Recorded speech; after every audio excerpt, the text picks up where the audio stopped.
Let's settle now for the stories. Now, some presidential aspirants have pledged their commitment to the PPP for the court to make a determination on the 50,000 cedis filing fee. Now, they spoke with our reporter, Daniel Opoku and Jonathan Adams, the two of them. The case is in court, and the Electoral Commission is not taking the filing fee, so there's no point.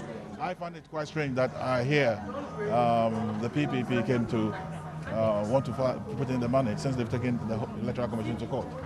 That is the only thing I find strange. Meanwhile, what they've done is a good thing because it is going to help the Electoral Commission to rethink the price. Already people feel that we are in a meritocracy, and I think we need to move away from money into more of a meritocracy where we have the right people, honest people, hardworking people who are prepared to serve their nation being elected. We are a legal country that abides by rules. The court has put an injunction on that aspect of it, so we are abiding by that rule till the court decides.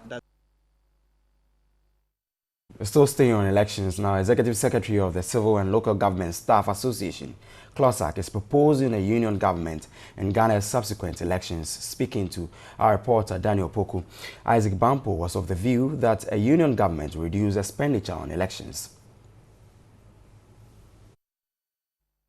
In 1977, General Couture Champon advocated union government with a view to enhance Ghana's democracy. Several years on, Executive Secretary of the Civil and Local Government Association, Isaac Bampo Ado, is proposing union government to reduce the number of political parties.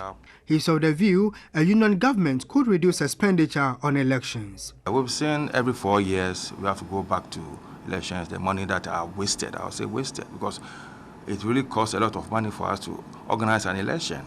And if these monies are used for development purposes, I think we'll be better off.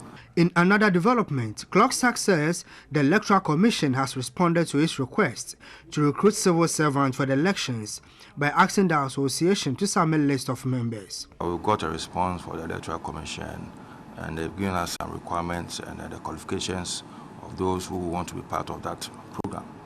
So we've sent it to our people, and then we're waiting to get feedback from our people, then we send it to the Electoral Commission.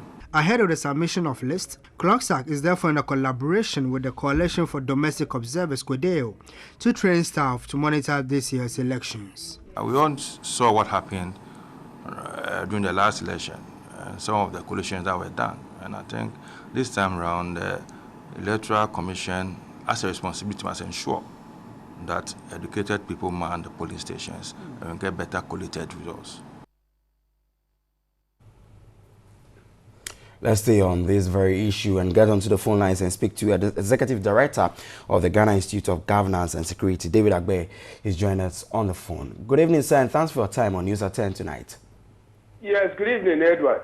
Now, first of all, before we delve into the main issue, some labor experts that you just saw there on the screen are calling for a union government, and they think that that will subsequently reduce our cost of elections. What do you make of this very call?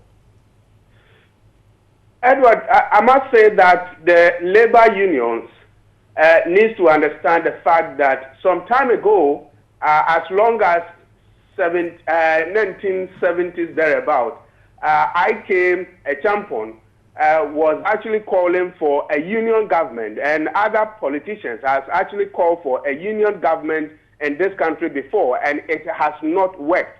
And so as much as we believe that we are into democratic system of governance, and therefore we have multi-party system, calling for a union government now may suggest that the labor unions needs to actually understand where we are coming from and where we've gotten to at this point in time.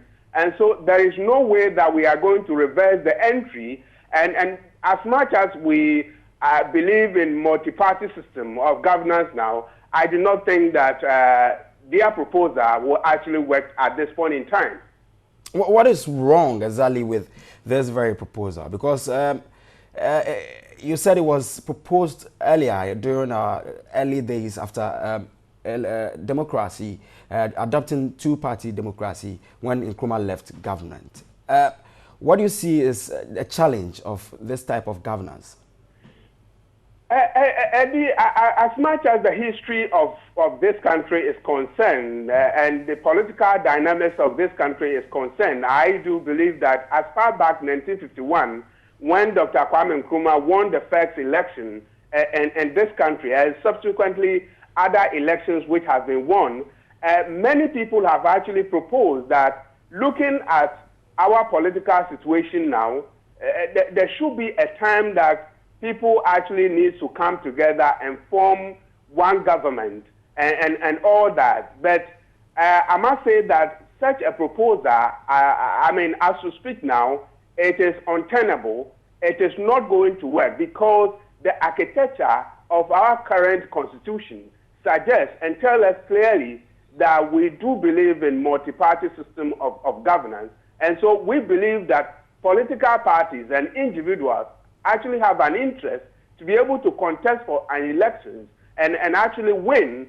And so if, one party or, other people comes together and win election, which could form a coalition government or an alliance, fine, it could actually work in that dynamics. But coming together as a union, government, then it suggests that we one way or the other is going to have an authoritarian system of government, which we all believe that it is not the way forward now. We actually believe that, yes, there is challenges as far as democracy is concerned, and it is all over the world. Even people who have touted a lot, credentials about, democracy are trying to reverse it. And that is why in political discourse and in political science, we do have what we call, people are proposing the fact that we should have almost a third wave of democratization, which is that people are not happy about the system. People are quite frustrated that, yes, our governance system along the line hasn't worked perfectly. But we should also believe that, in governance, we cannot reverse the entry as to speak.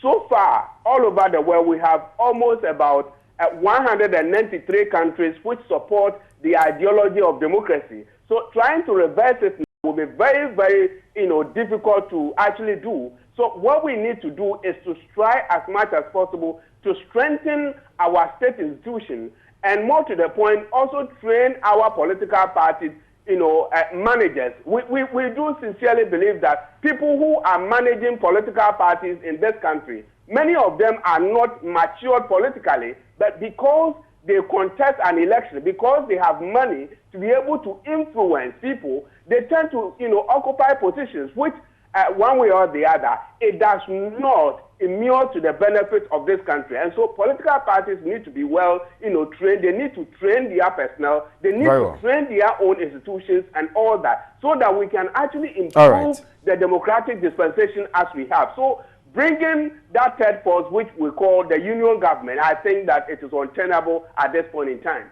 Very well. Now, moving away from this very issue, one issue that came up today was the fact that after placing an injunction on the EC to stop them from collecting filing fees, the PPP today went to the Electoral Commission and presented their documents. In addition to that, was their own filing fees. The EC also subsequent to that collected the amount.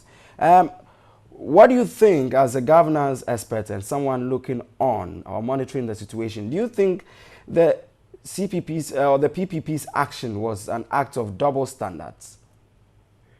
The CPP, PPP was actually challenged, which I will call it that they found themselves in a dilemma, in that, today, and today happens to be the last day, and so one way or the other, I could say that I was quite surprised that the person that I cherish so much, Dr. Papa Syndrome, having known him for all this while, I thought that he should have a legal, expert who will be able to advise him, politically. In terms of filing and in terms of legal, argument here and there. I thought that the political party as, PPP should have a legal advisor who will be able to advise them and propose some kind of solution when they found themselves into this kind of quagmire. But they've not been able to do that. So they found themselves into that dilemma, which suggests that I mean, whether they were trying to test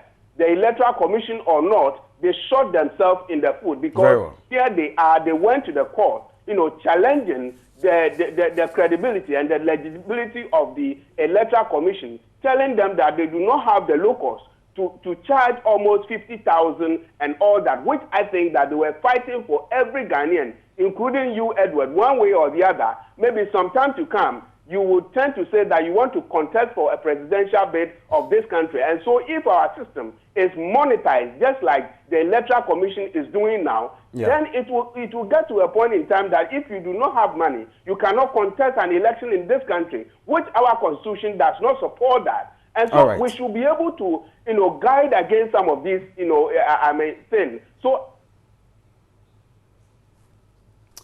Hello? Okay, I think we've lost David Agbe, who is the Executive Director of the Ghana Institute of Governance and Security. There he's been speaking to us about what happened today at the Electoral Commission, where the PPP made a U-turn to pay their filing fees to the Electoral Commission after they had placed an injunction on the filing fees itself.